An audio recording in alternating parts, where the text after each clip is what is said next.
कशासाठी जातीपातीवरून बांधून चालले?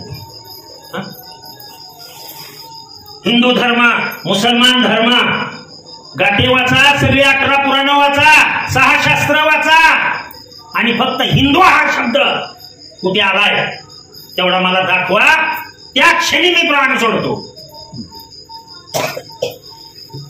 कशाला उगाच हिंदू मुसलमान आम्ही अमकं आम्ही तमकं? आणि तुमचं पोट भरायला नका ना वाढणं. शब्द कडक आहे जरा थोडं, म्हणजे हे सर्व गुण आहेत. बरं ते एकाच व्यक्ती ठिकाणी आहेत का? एकाच ठिकाणी एकत्रित झालेत ना हे चारीच्या चारी? झालेत का नाही? झालेत. मुस्लिम शिख ईसाई सर्वांनी बाहेर पाहिजे लय प्रमाण आहे.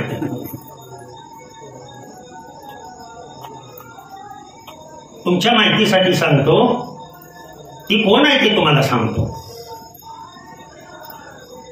ऊन पडल्यानंतर कधी निघालाय का? उन्हातनं तुम्ही निघालाय का? निघालो. चाललाय ना? मग तुमच्या सोबत कधीच तुमची सोबत न सोडणार एक स्त्री तुमच्या बरोबर असती. तिला वेगळं करून दाखवा बरं तुमच्यापासून.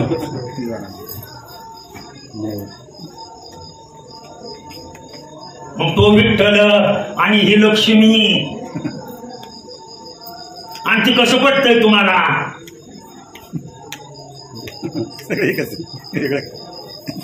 अहो सगळे एका ठिकाणी. मी सुरुवात कशावरून करतो ह्याच्यावरनं लक्षात ठेवा. तू विठेवरी सखये बाई हो करी कृपा. आलं का लक्षात? फार चिंतन आहे, चिंतनाचा विषय आहे. आणि आणि ती आश्चर्याने राहतीये. काय म्हणलं मी? आश्चर्याने राहते. आता बघा, मी उभा राहिलो, समोर आरसा आहे, प्रकाश पडलाय, 3 गोष्टी तुम्हाला दिसतात. एक मी दिसतो, एक मी कुठं आहे हे दाखवा म्हणल्यानंतर तुम्ही 3 ठिकाणी दाखवू शकता. एक मला धरू शकता, नाही सर ती काय आरशात दिसताय सर तुम्ही? नाही ती काय सर तुमची सावली? म्हणजे दिसायला किती आहे ती?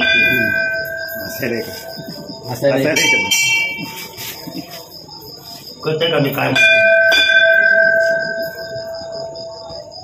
आता ह्यातली सावली द्या सोडून असायला. आता हे मी ओळखू येणार नाही ना, ही कुणाची बी सावली असू शकते. पण भाई सर हे तुम्ही आहात, हे तुम्ही फक्त 2च गोष्टीवर ओळखू शकता. एक मी आणि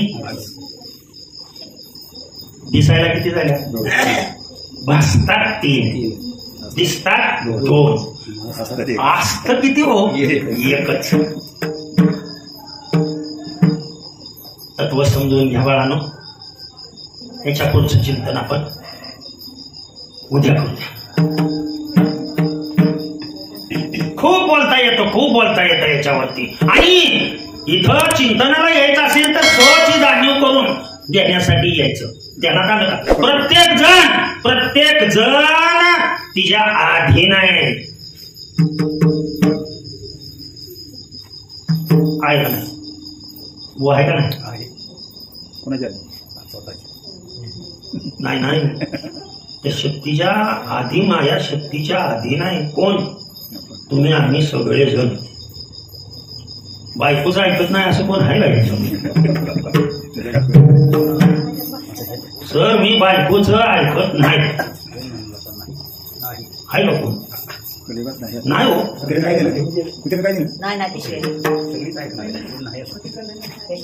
ज्या आरती कुत्रे काय नेलं याच्यावर लक्ष आहे, त्या आरती मी सांगतो याच्यावर लक्ष नाही. हे सिद्ध होतं. मला कुत्रं दिसलं का? पण तुम्हाला सगळ्यांना दिसलं.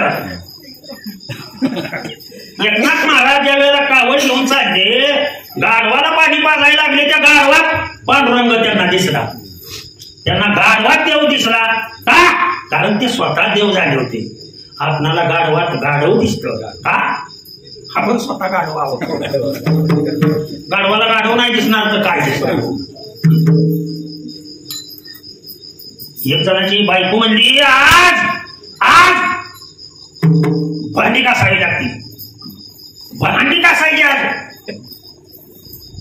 नवरा म्हणला, काय वटवटला होती का दररोजच? मी घासत नाही म्हणला, तुम्हाला घासावीच लागतील. म्हणला, मी आज तुझं ऐकणार नाही,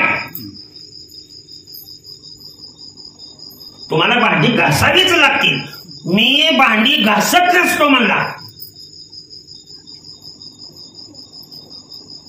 आतापर्यंत वाटतं की तो ऐकत नाही तिचं. तो म्हणला, मी तुझं ऐकणारच नाही, मी अगोदर धुणार आणि नंतर भांडी घासणार.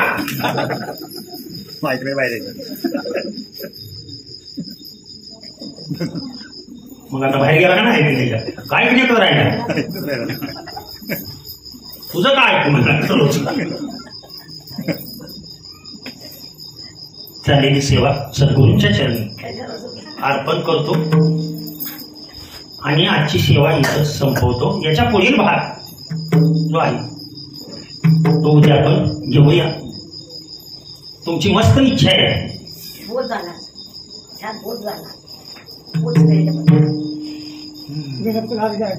वायपट काहीही पसारा नसतो, वायपट पसारा नसतो माझ्या. परमार्थ अंतकरणातून केलेला माणूस आहे मी. प्रदर्शन नाही, दर्शन आहे ते. हा अभिमान नाही सांगत. प्रदर्शनासाठी हे चालू केलेलंच नाही. अरे मी आनंदी झालो, माझ्याबरोबर सर्वांना हा आनंद मिळावा. बर, तो आनंद मिळण्यासाठी त्यांना जाग करणं आवश्यक आहे. जागे केले तर हे सुद्धा माझ्यासारखे आनंदी होतील. ही खरी माझी इच्छा आहे. आणि म्हणून मी काय सांगितलं, जोपर्यंत माझ्या सान्निध्यात आलेले सर्व लोक जागे करत नाहीत तोपर्यंत मरत नाही. म्हणून मी कालच बोललो बघा, 100 वर्ष मी मरणार नाही. सगळ्यांच्या देखत जाहीरपणे सांगतोय, 100 वर्ष मी मरणार नाही.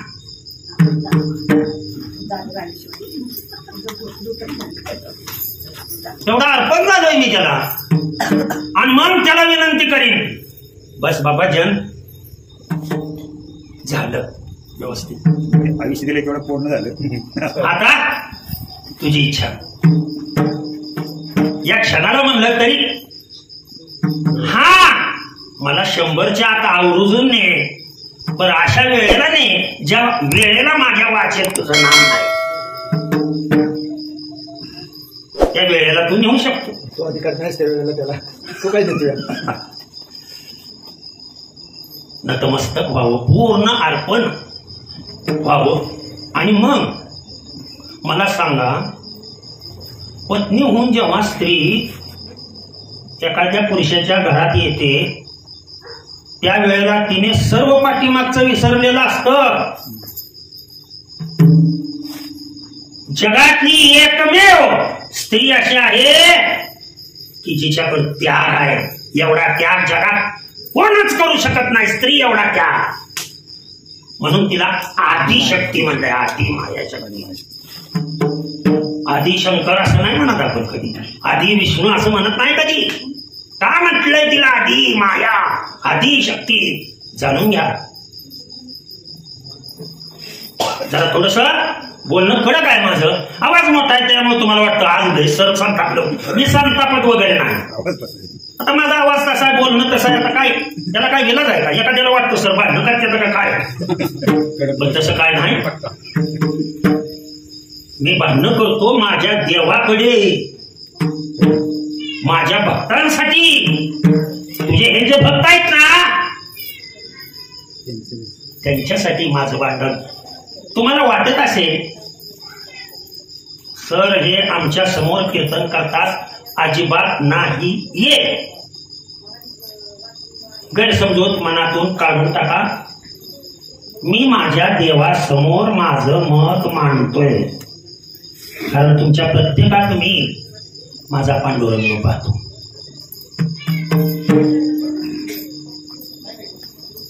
त्याच्यामुळे तुम्हाला जर वाटत असेल मी मोठ्यांना सुद्धा, माझ्यापेक्षा लहान्यांना सुद्धा माझ्या पाया पडू देत नाही, मी त्याच्या जाऊन पाठवतो पाया पडतो. अरे तू लहान आहे, तुझी बॉडीला नाही पाया पडतो रे.